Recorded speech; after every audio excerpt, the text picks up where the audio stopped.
कहानी। पिताजी छोटी का ब्याह अपने बराबरी के घर में करना अगर उसे खुश देखना चाहते हो तो।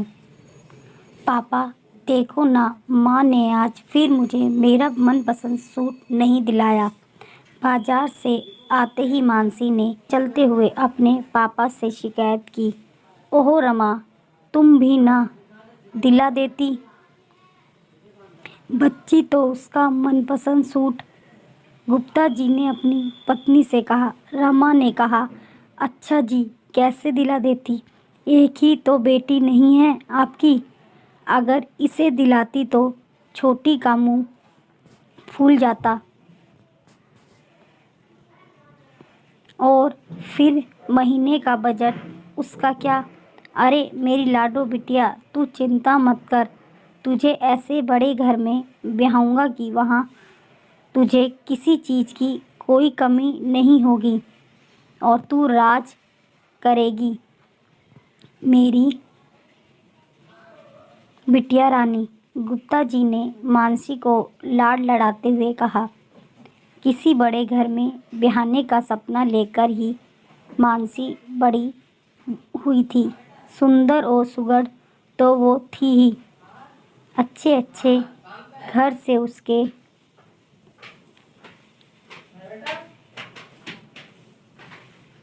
रिश्ते आने लगे।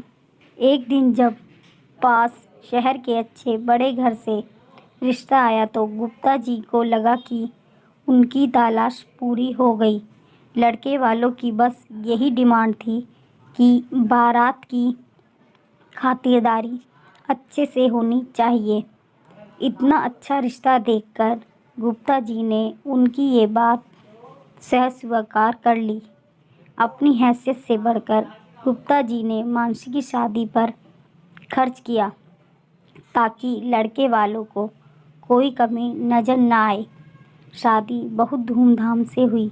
एक से बढ़कर एक साड़ियाँ, लहंगा और जेवर लड़के वालों ने चढ़ाए। मानसी तो अपने भाग्य पर इतरा रही थी। सभी बहुत खुश थे। मानसी की शादी थी, सभी बहुत खुश थे। मानसी शादी करके अपने ससुराल चली गई। इतना आलीशान बंगला, गाड़ियाँ, सब कुछ तो वहाँ। ससुराल में कदम रखते ही द्वार छेदाई पर नंद ने मांगा। मानसी ने अपने पर्स से 1100 रुपये का लिफाफा निकाल दे दिया।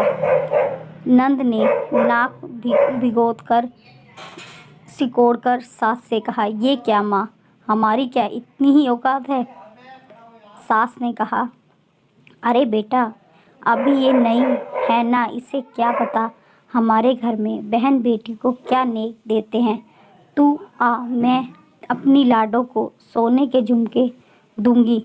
सुबह मानसी नहा धोकर अपने मायके से लाई सुंदर साड़ी पहन कर तैयार हो गई।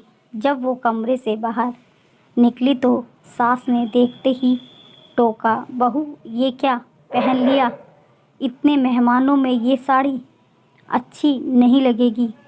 जाओ और हमने जो जरी वाली लाल साड़ी दिलाई थी वो पहन कर आओ। अब तुम्हें हमारे घर के तौर तरीके से रहना होगा। दूसरे दिन पहली रसोई में मानसी ने सबके लिए बड़े मन से छोले भटूरे और हलवा बनाया। डाइनिंग टेबल पर बैठते ही सब बातें बनाने लग गए। देवर बोला, मम्मा मेरा सैंडविच कहाँ है। तो नंद बोली, इतना हैवी ब्रेकफास्ट मैं तो ये कभी नहीं खाने वाली।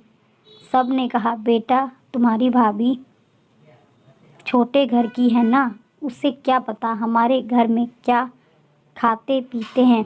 मानसी के पति ने भी बस नाम मात्र ही चखा।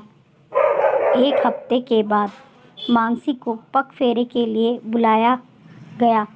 गुप्ता जी ने मानसी की सास के पास फ़ोन करके कहा कि वो कल मानसी को लेने आ रहे हैं। सुबह वाली ट्रेन से आएंगे और शाम वाली ट्रेन से मानसी को ले जाएंगे। ये सुनकर मानसी की सास ने गुप्ता जी से कहा, दिया कि समधी जी आप तकलीफ़ मत करना, हम मानसी को गाड़ी से भिजवा देंगे। बात करने के बाद मानसी की सास ने मानसी से कहा, सुनो बहू, इस बार तो हम तुम्हें गाड़ी से भिजवा देंगे, लेकिन अपने पापा से कह देना कि अगर तुम्हें ले जाना हो तो गाड़ी लेकर आ जाएं। हमारे घर की बहू इस तरह ट्रेन में नहीं जाएगी। मानसी बेचारी चुपचाप उनकी बातें सुनती रहती। अगले दिन मानसी गहनों से लदी हुई अपने मायके पहुंच गई। मानसी के पापा तो बहुत खुश थे कि उनकी बेटी गहनों की चमक में मानसी की आंख का सूनापन शायद किसी को नज़र नहीं आ रहा था। छोटी बहन ने भी उसे छेड़ते हुए कहा, वाह दीदी, आपके तो मज़े हैं, इतना ठाट बात। गुप्ता जी ने कहा, अरे तू क्यों चिंता करती है, तेरे लिए भी ऐसा ही ससुराल ढूंढूंगा। मानसी फीकी सी हंसी हंसकर रह गई। अगले दिन दामाद बाबू मानसी को लेने आ गए। खूब खातिरदारी की उनकी। जाते समय गुप्ता जी ने दामाद से कहा, दामाद बाबू, अगर कोई अच्छा रिश्ता हो तो हमारी छोटी बिटिया के लिए भी बताना। ये सुनकर मानसी ने अपने आंसू छिपाते हुए कहा, पापा, अगर हो सके तो अपनी दूसरी बेटी को बड़े घर में नहीं, बराबरी के घर में ब्याहना, जिससे उसे और उसके परिवार को भी बराबरी का सम्मान मिल सके। मानसी तो अपने ससुराल लौट गई, लेकिन उसकी इस बात ने गुप्ता जी को सोचने पर मजबूर कर दिया कि कहीं उन्हें बड़े घर में बेटी ब्याह कर कोई गलती तो नहीं की। दोस्तों, बात बराबरी की भी है और कुछ समझदारी की भी है। दोनों तरफ रिश्ते में अगर समझदारी और प्रेम होगा तो सब सही होगा।